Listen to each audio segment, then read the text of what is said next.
Hello everyone and welcome back to the Master of Money program. I'm Steve Beeman, your host, and I want to thank you personally for sharing this time with us tonight. We hope every week we can bring you some nuggets of content that are both interesting and relevant to your life. Our mission here at the Society is to help pave a way for you to a more prosperous life, just as we hope we will do for all Americans and people around the world. So we're glad you're with us, and we're glad you're joining us either live at our meetup events, or if you're joining us live in our Ustream feed tonight, we're glad you're with us wherever you might be. We want to thank everybody from the Harvest Investment Group for letting us use this beautiful facility once again. It really is nice of them to do that. They also provide content for the Society. If you'd like to receive the Harvest Investment Services newsletter, please write me at steve@safefinancial.org, and I'll make sure you get on the mailing list for a really insightful and informative newsletter. Very kind of them to do that for us. Now, tonight's program is focused on something that's important to grandparents, parents, and kids. And I'll tell you, it's a personal thing to me because I have 6 wonderful kids. Well, tonight we're going to be talking about how to afford college. Yep, how to pay for that all-important enterprise that has taken society over. You know, I go back to when I graduated high school, and high school was a necessity. College was a bit of a luxury. Well, today, college is the necessity. The master's programs are the bit of the luxury. So whether you're graduating high school with honors or you're coming up at the bottom of the class, you pretty well have to make sure you get onto a college for a 2 or 4 year degree. Well, that puts a lot of financial pressure on everyone involved, as college prices have risen so dramatically over the last 20 years. Well, tonight, we're going to talk about ideas for you, not the end-all solutions perhaps. We're going to put you on a path to know where to go to look for some ideas on how to make this all the more affordable for you and for your family. So stay with us for that. As we do each and every week, before we get to that segment, we're going to talk about questions that come into the Society, as well as the geopolitical, economic, and financial issues affecting our world today. There's a lot going on around the world, and you need to be aware of it because it affects you. It all trickles into the economy, and it trickles into how you build your retirement plan, how you build your education plans, or how you plan on when you'll even retire. So we want to make sure you have the latest information on that as we go forward. So we're going to go through that, and then when we come back, we're going to dig into college funding. Now, last week we had a very interesting program, and I got a lot of email about it, talking about penny stocks. I mentioned to you that that's what caused me to get into the financial game. And as I went through it, we talked about, yes, you can make some money there, but there's a lot of risk and a lot of pitfalls to those things too. Well, we gave you some insight on how to evaluate those stocks. Insights, by the way, that are not just for penny stocks, but for all stocks. So we hope you took advantage of that. And we did, once again, get questions through our site at questions@safefinancial.org. So we ask you, if you have questions about a program, write to us at questions@safefinancial.org, and we'll make sure we get to those as best we can. But on the penny stock side, we hope especially that you learned a little bit about how to look at those very special situations. We also last week talked about a little phone service or phone application called Acorn. It's a method through which you can accumulate those roundups on your spent money in the bank and accumulate a beginning nest egg. Well, I'm pleased to say that I've been using Acorn for a couple of weeks, and you know what? I've accumulated just a little bit of a nest egg. It's kind of fun to watch, and I've had good experience with their customer service, so I'm increasingly comfortable with mentioning them to the Society members. So if you're looking for a way for especially a new person to start on their path to prosperity, maybe they want to take a look at that little app. Might help them get a little bit of a start. In Super Stock, or our portion of the program where we talk about our Super Stock Stock of the Week, we talked about Google. And we've got updates for you tonight on Ford, on Cisco, and Google. So we hope you'll stay around to see that at the very end of the program as well. Now, this week's questions, and we actually had 2, and I'm going to answer the first one just very quickly. One of our viewers wrote and asked if I'm scripted or telepromptered. And the answer is neither. These programs are shot live, so you see me for the good and the bad. And sometimes if I get a little bit of a brain freeze and forget what I'm going to say, well, you're going to see it. So no, we don't have a teleprompter and we don't have a script. I do have some notes here on things I want to say to you, but generally speaking, you're getting me off the cuff. And the reason we do that is that we believe it's the way to get you the best insight. We don't want to have too much time to overthink things. We want to come to you with the 25 years of experience I have. We hope that that works for you. It certainly does for us. And to the viewer who wrote that, thank you for asking something. I've actually had that asked personally many times, never written to me, but I hope that answers that for you. But the more important question I want to get to came up as a result of a discussion I had with a young man, and he was talking to me about the idea of buying a motorcycle. Well, I explained to him that this $5,000 motorcycle he was looking at was actually, in reality, a $1.2 million motorcycle. Well, he was a little quizzical about that, and we talked about what is commonly referred to in the business as the Rule of 72. Many of you may be familiar with it, but we wanted to teach this young person to look at his expenditures in the way that the Rule of 72 would dictate. Well, very quickly, the Rule of 72 is simply that if you take 72 divided by your return, that will tell you how many years it takes to double your money. So if you have 72 divided by, let's say, a 12% return, you'll double your money every 6 years. So I sat down with this young man and I showed him that $5,000 doubled every 6 years up to the time of retirement was the equivalent about $1.2 million. Now, I've been accused of being fanatical about this. I mean, after all, a Coca-Cola at McDonald's for $1.50 can be compounded up for 40 years too.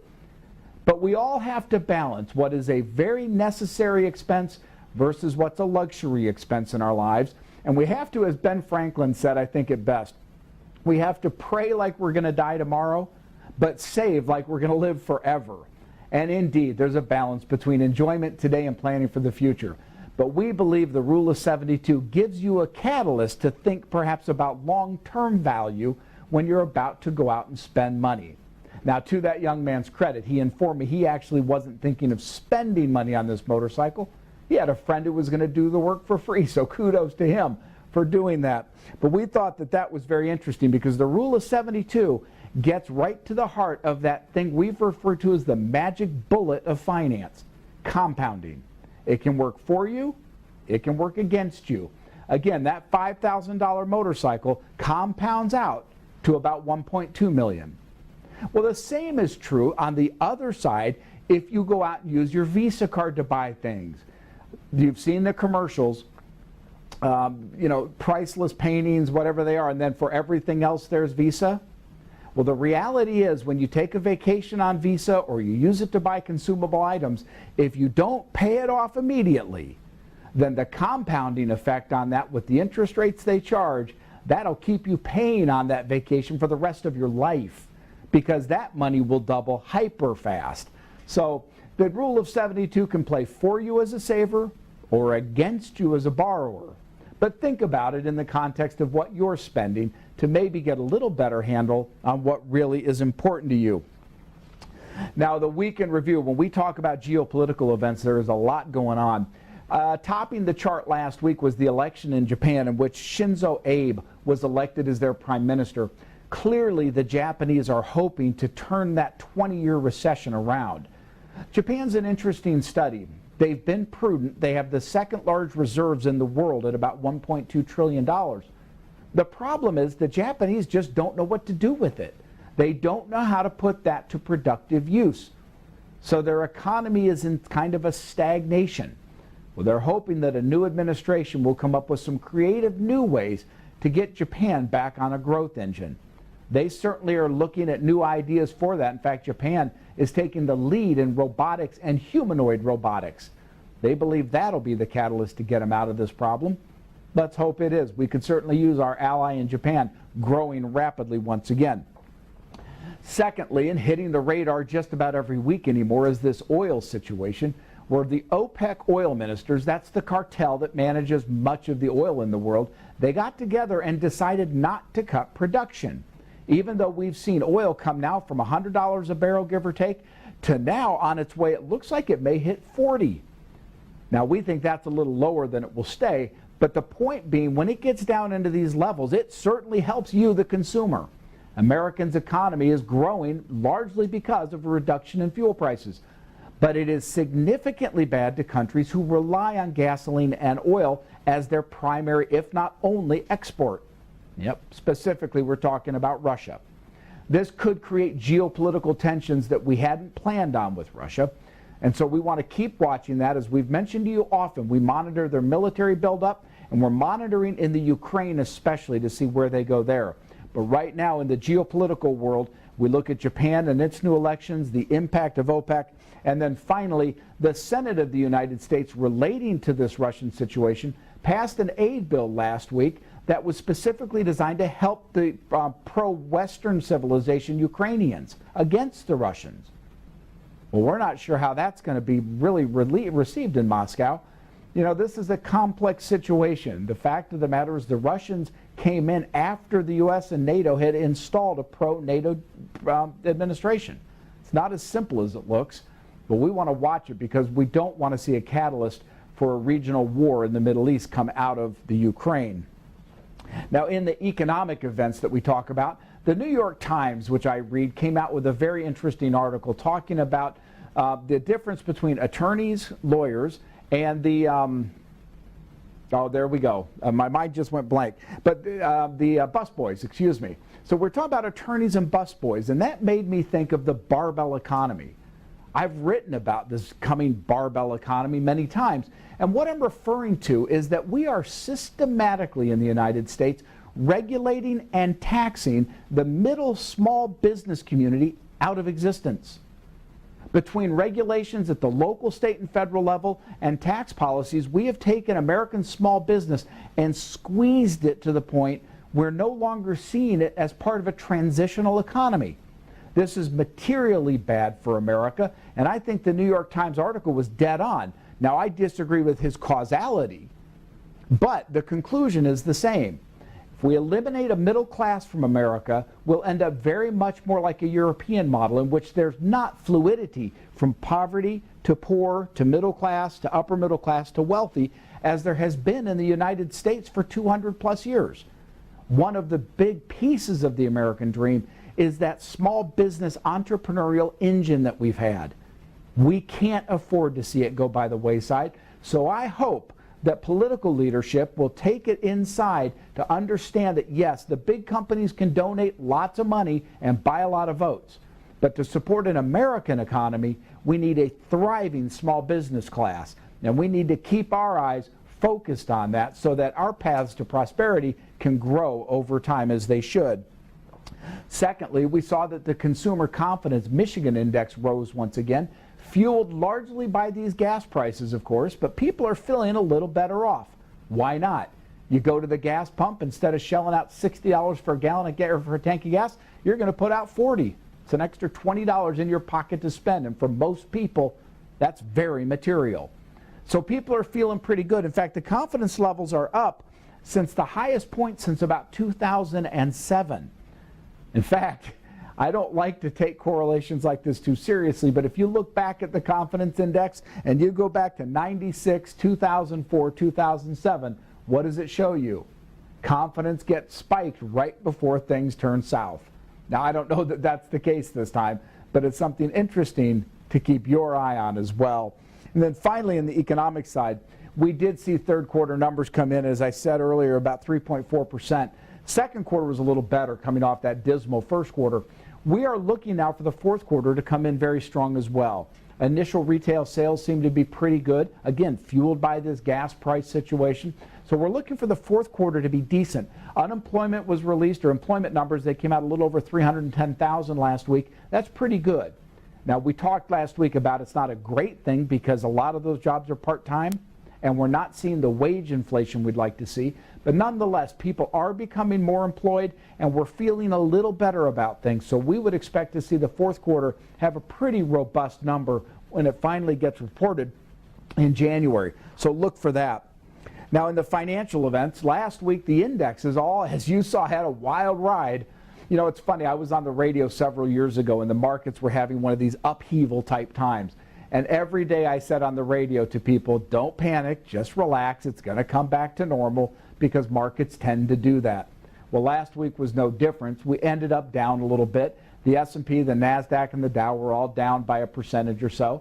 But intra-week, we saw them gyrating quite wildly. Well, guess what that related then to? If you were buying into the VIX, that little thing we talk about to judge volatility, the VIX leaped up last week, up, what was it, 26%. So there's an indicator that reacts to that kind of volatility, and you can bet people are closely watching the VIX this week to see what happens. Now, on the final thing, as we talk about geopolitical, economic, and financial events, it would be neglectful if I didn't express from the Society's members a heartfelt, sincere hope for the very best of those people in Australia. They suffered through a really terrible terrorist attack in the last day or two, with hostages being taken and 2 of the innocent people simply being killed. What a horrible thing they suffered through. And sadly, we're seeing increasing lone wolf attacks like this around the world. Doesn't take very many nuts to go out and do some really bad things when they believe their religion gives them the right to kill the infidel. Well, we hope that those people will find comfort this time of year in something. It is a difficult time, certainly during the holiday season, to have tragedy behold your family. Well, we hope these people find some comfort in things, and we want to give our extended prayers and sincere thoughts to them. Now tonight, as I said, I'm talking about college funding, and this is something near and dear to my heart. I have 6 kids, and they're blessings. None of us would deny that, but boy, are they expensive. And as we look to college funding, I've, like you, looked at ways to best fund their college. So we're going to talk about that tonight. Again, the good, the bad, and the ugly, because none of these things are perfectly synchronous when you talk about them. All of them have good and bad. In fact, I'm reminded of the joke of the two-handed economist who said, well, on this hand, we have this outcome, but on this hand, we have this outcome. Well, college loans are much like that. On this hand, we have a really elegant solution, but on this hand, there's some real problems with that solution. So we're going to look at those for you tonight and hopefully give you some nuggets you can take home to work a better movement on your path to prosperity. We're excited about it. Again, we think it's important for grandparents and parents and kids alike. So we welcome you to sit back and enjoy our brief break. And when I come back, we're going to talk about how to pay for college. Thanks for being here tonight. Welcome to the Financial Path. We all know the importance of securing financial freedom, but to get there, you have to first get through the misconceptions and confusion sometimes generated by Washington, Wall Street, and Madison Avenue. Once you've got that roadblock out of the way, you can begin to develop the understanding and take the actions you need to build a brighter future. With a 25-year background in economics and finance, I've seen it all. Let us bring that experience to bear for you so that we can help you build a more powerful and more secure financial path. Welcome back. Well, I think all of us know the drill. Pacing back and forth in our living rooms at 2 in the morning, or maybe sitting in our favorite chair staring at the ceiling wondering, how am I going to do this? How am I going to put my kids through college, put enough away for retirement, cover all the medical costs? The pain. But we face it when we have kids, and it's important to think about because we know we want to give them the very best we can.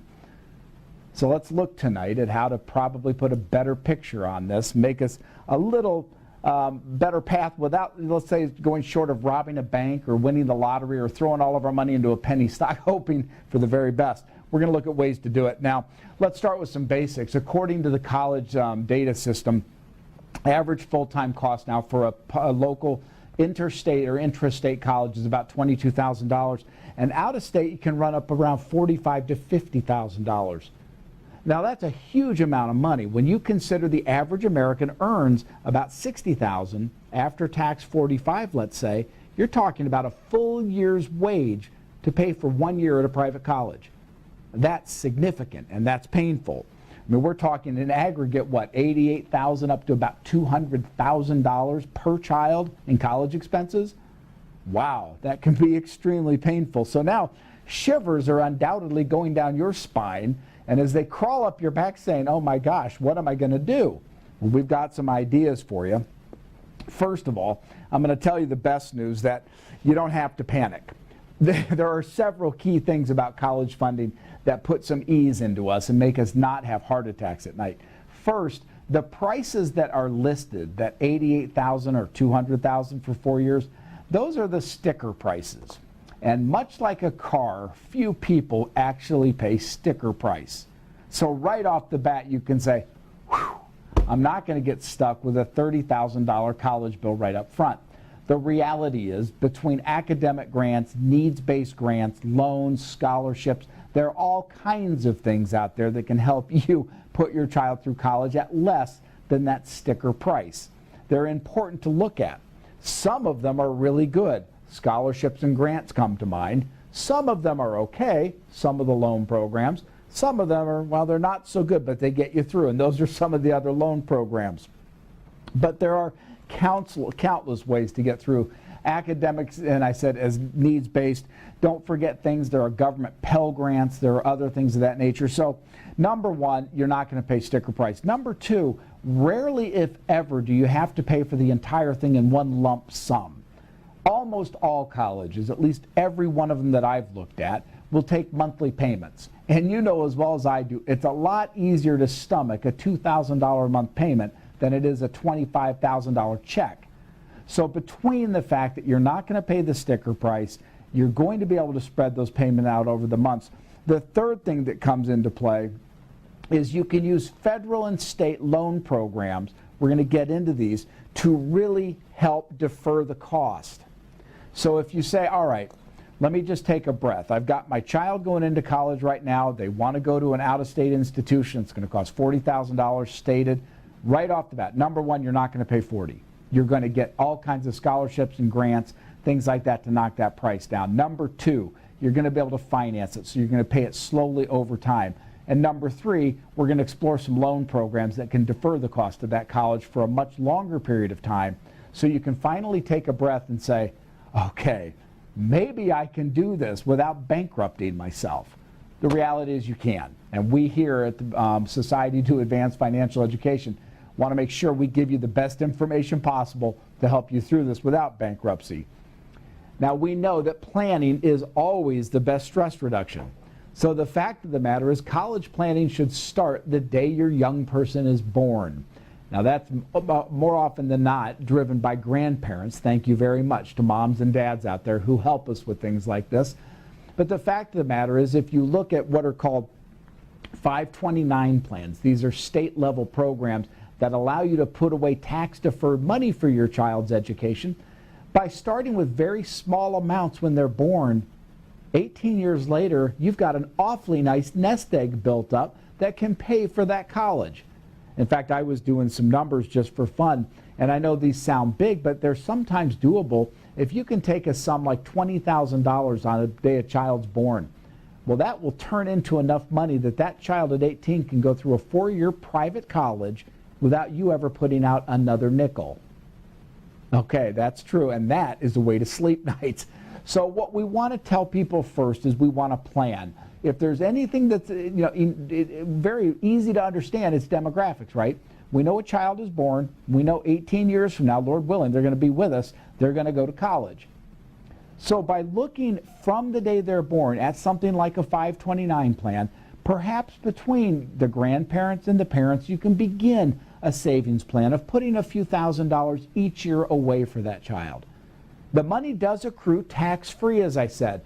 It's after-tax donation, so it's not like an IRA where you can deduct the amount you're putting in. But it is tax-deferred as it grows. That's a real nice benefit because we've talked about the power of compounding before, and when you compound on a tax-free basis, that's adding an immediate 30%, give or take, to your return. So take advantage of the 529 plans. Now, there are two types of these plans. There's what's called a 529 savings plan, in which you put money in. There are a lot of investment options under the 529 plan, so you can structure the portfolio to meet your risk needs and your risk appetite. But in these savings plans, as you build your pot, that can be used to put your child through any college. It can be a public school, a private school, a technical school. Any postgraduate education can be paid for with this savings plan. That's really nice. And the other really nice thing is if you have more money in there than you need, the next child can use the excess money put in the first child's 529. So you've got flexibility in terms of if you accumulate it, you can pass it down. If you accumulate it and the child doesn't need it, you can take the money back. there is a tax penalty. I think it's 10% right now you pay in tax penalties. So it's still a way to accumulate some tax deferred money though, and I think, I don't want to get complicated here, but if you look at the nature of deferring taxes, oftentimes even if you have to pay that penalty 20 years from now, you're better off with the tax-free accrual during the 20 years and then paying the penalty. So my point with that is, by setting up one of these plans, if you find that your kids for some reason don't need it, well, you can still get at the money. But if they do need it, you've got a pot there that they can use for education, tuition, room and board, books, activities, and if they don't use it all, you can pass it on to the next child. So it's a nice, flexible thing. The second one is called a prepaid plan. These are typically offered by a specific state institution. I live in Illinois, so the University of Illinois, for example, has a prepaid tuition plan. It's very similar to the savings plan. I'm putting money into the plan. The difference is it is specifically earmarked to pay for that university. So the university may be putting some additional kickers on that money for me, but that pre-assumes you know where your child will go to school. And that is a pretty hard thing to predict. Yes, we know in 18 to 20 years they're going to be going, but you may move, job transfers come up, things happen. So oftentimes that a more flexible savings plan is a little better idea than this very specific prepaid plan. But remember the advantage, and these 529s are everywhere. You can Google it or talk to your advisor. They can tell you about the one in your state. But these 529s allow you a lot of flexibility to save money, tax deferred, and then use it for those college expenses that are going to come up. That's really, really strong. Now, some of you maybe don't do that. Some of you don't think ahead. And for you, well, there's still not everything bad. The fact of the matter is, when you sign up for a college and you enroll in a college nowadays, there's something called a FAFSA form, F-A-F-S-A. It's a federal financial student aid form.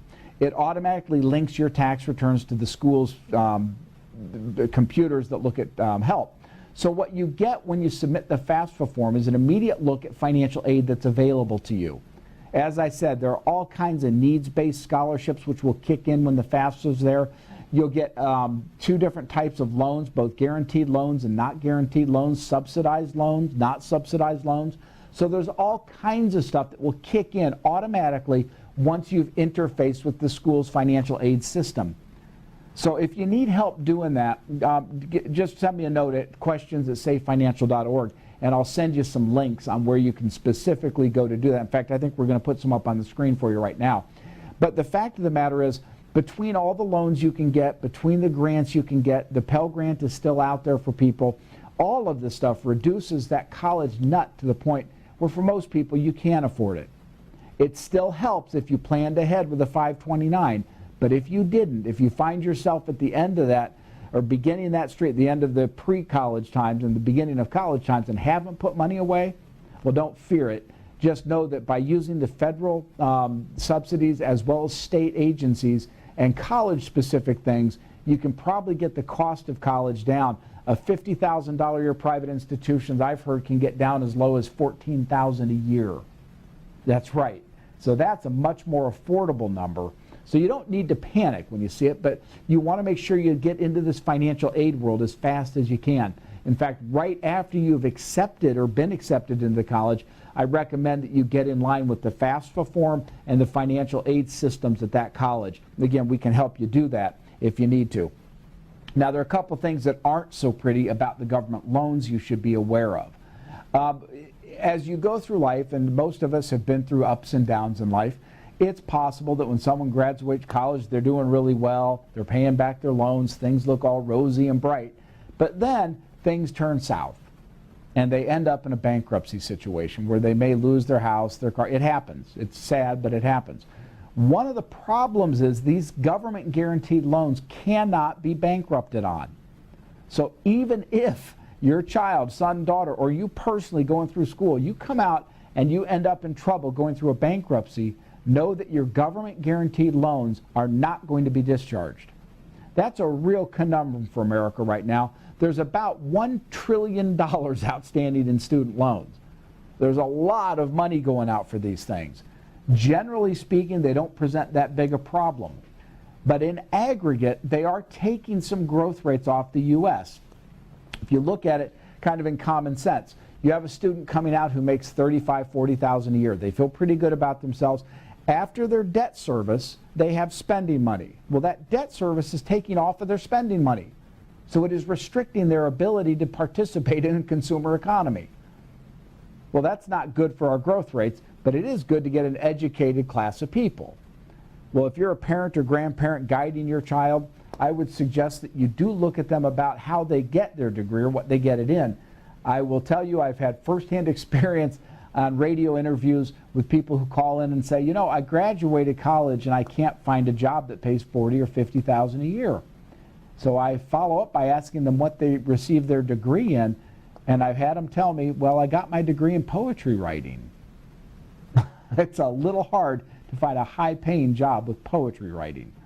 Now, that's not meant as a disparagement to all the poets out there, but the fact of the matter is when your son or daughter is going into college, you need to see it for what it is. It's an investment, and that investment has to have a return on the other side. If they don't have an academic pursuit that looks like it has a return, there are alternatives you very may well want to consider. Specifically, I talked to folks about online education. Online college degrees have exploded in the last 10 years. The University of Phoenix is accredited through almost every major accreditation service. So if you get an undergraduate degree from an online university, if you wish to pursue a master's, you'll be accepted into most of the master's programs. Maybe not Harvard, maybe not Stanford or the Wharton School, but you're going to get accepted into a pretty darn good one. And that's a very low-cost way, relatively speaking, for you to get a four-year degree. And the other thing that I think people should look at are community colleges. These exist all over the place.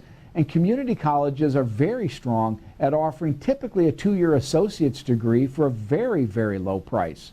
And the other nice thing here in Illinois, and I think this is true around the country, let's assume that your son or daughters come out of high school without the best GPA or the best ACT or SAT scores. Well, oftentimes these major, in Illinois, the University of Illinois is extremely difficult to get into. Very, very few people are accepted. Well, if you go to one of the Illinois community colleges for the first 2 years, you are guaranteed acceptance into the University of Illinois for your last 2 years. So right there is a double benefit. Not only do you have a much less expensive college experience through the community college, but you've now guaranteed acceptance into a major university. So as you look at college and you think about the nature of the investment with your son or daughter or grandson or daughter, think about the investment they're making. Is their degree program one that will be rewarded by the overall economy? If it's not, then why in the world spend $200,000 getting it? You're better off putting that money into an investment pile for that child and letting it accrue so when they're 50, 60 years old, they don't have to work again. Let's not force them into spending it on something that won't pay back. If they want to have a non-economical degree, consider either an online school or a community college. That is probably the most overlooked area of the entire academic spectrum.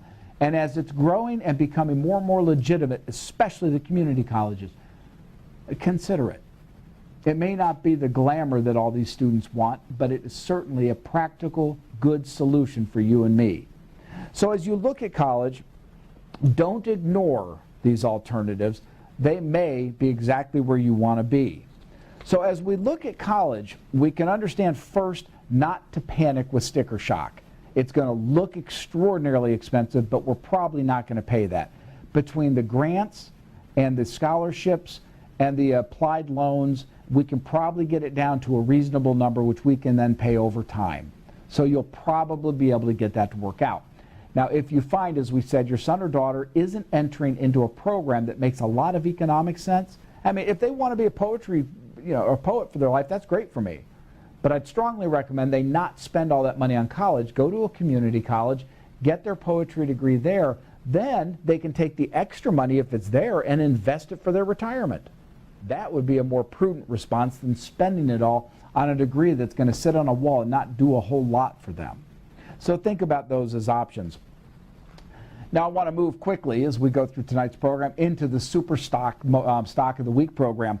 As I said, we looked at Ford Motor Company with the F-150 offering and came out at 14 and change, and it's actually done quite well. Cisco has actually it's done well, but it's fluctuated with the market last week. And Google, likewise, it opened. It's not doing quite as well as anybody would hope. But we looked at those stocks as ideas on how to evaluate stocks. The evaluations still hold true. These are companies with committed management, fundamentally good products, good markets that are opening up for them, and good valuations, as well as good technicals. So we think those companies are still attractive. Now, the year, we want to spend a minute. If you've been invested this year, you know it's been a tough year. The S&P was up about 8%. The NASDAQ and some of the smaller stock indexes lost money. So if you're investing in small companies this year, you didn't have a very good year. But if you're invested in the S&P, you did about 8%. Okay, it's been a tricky year for stock picking, but it's done well if you're disciplined and selective about where you put your money. Some of the managers I know that are in what's known as tactical asset management have done quite well. They've got disciplined models that get them in and out when markets rotate around cycles. So if your advisor isn't offering something like a tactical model, you want to talk to them about that. Active management's important in this tumultuous time. We don't want to just set it and forget it. We want somebody monitoring that for us all the time. This year just passed, 2014, is an indication of how important it is to be monitoring your portfolio all the time. Now, as we move toward the last trading days of the year, I want to give you a little piece of advice. There are a lot of managers who will be covering their short positions as the year closes. They'll take their losses. So what that will do as we come toward the end of the year, what that will do is cause stock price fluctuations. If you're going to make a move by the end of the year, do it within the last 6 trading days. That way you'll avoid some of those gyrations around managers covering their losses.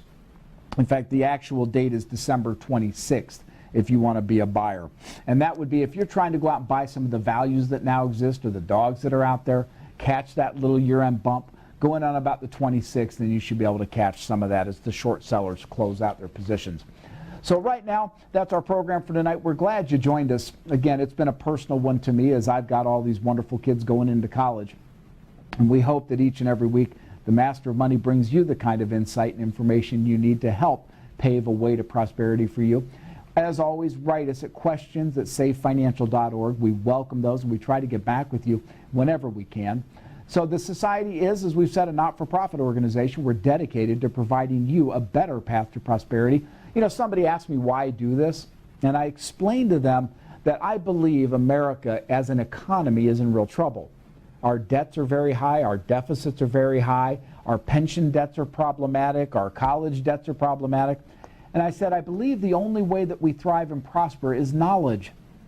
And I believe if I could share my 30 years of experience from Wall Street with everyone out there, we would have a more prosperous country. So that is the motivation for driving the Master of Money. So we hope that you're getting some insight out of this each and every week, and we ask you to share it with your friends and acquaintances so we get more and more viewers. We pick up every week. We're glad to see it. But again, we are thankful to our sponsors, Harvest Investment Services, who not only lets us use this beautiful facility, but as I said earlier, allows us content which we can forward to you. If you'd like to see their newsletter, send me a note personally to steve@safefinancial.org, and I'll make sure that you get the Harvest Financial newsletter. Secondly, Superstock Investor, they give us our stock of the week. They keep us abreast a lot of the hedge fund work in the world, and we're thankful they do it. We want to thank Ron Blake, who provides our music for us, and Chris Yance, who provides music at the back end of the show. We thank everybody for joining us, and we look forward to seeing you next week on The Master of Money.